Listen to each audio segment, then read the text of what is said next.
Bayangkan sebuah kota masa depan berdiri megah di tengah hutan Kalimantan. Tapi di balik ambisi besar pembangunan IKN, muncul satu pertanyaan penting. Bagaimana pembangunan ini berdampak terhadap lingkungan sekitarnya?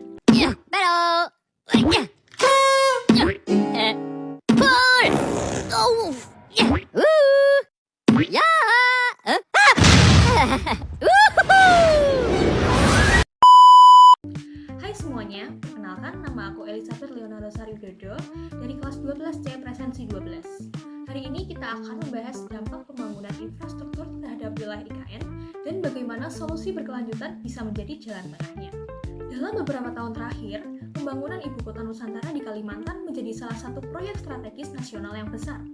Pembangunan ini tentu membutuhkan lahan yang luas untuk infrastruktur seperti jalan, gedung pemerintahan, dan fasilitas pendukung lainnya. Proses bukaan lahan dapat membawa perubahan pada tutupan hutan dan kondisi ekosistem di sekitarnya. Berkurangnya vegetasi berpotensi memengaruhi daya serap air tanah, keseimbangan habitat flora dan fauna, serta kondisi lingkungan secara umum.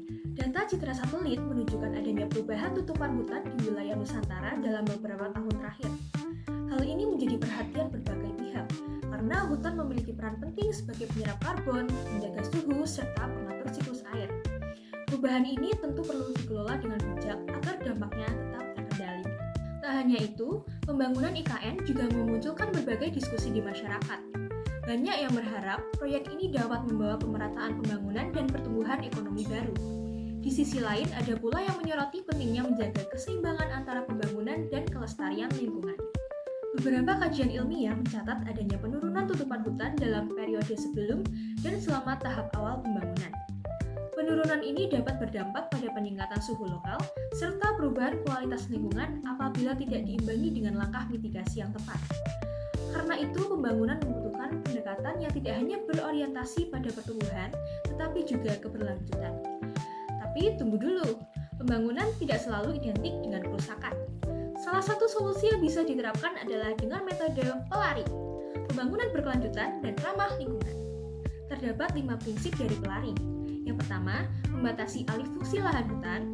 2. Perencanaan wilayah yang ramah lingkungan. 3. Analisis dampak lingkungan secara ketat. 4. Penggunaan teknologi infrastruktur yang ramah lingkungan. Dan 5. Reboisasi rehabilitasi hutan terdampak. Penetapan zona lindung hutan yang tidak boleh dialihfungsikan sangatlah penting. Ini menjaga resapan air tanah dan mencegah kekeringan.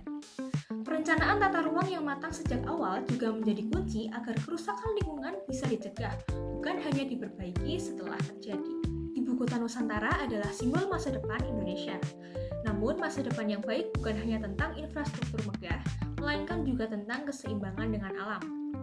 Dengan kolaborasi antara pemerintah, masyarakat, dan para ahli, pembangunan berkelanjutan bukanlah hal yang mustahil. Karena pada akhirnya, kota yang kuat adalah kota yang tumbuh tanpa melupakan lingkungannya. Menurut kamu, bagaimana cara terbaik menjaga keseimbangan antara pembangunan dan kelestarian alam? Cukup sekian yang bisa saya sampaikan. Mohon maaf jika ada kekurangan dan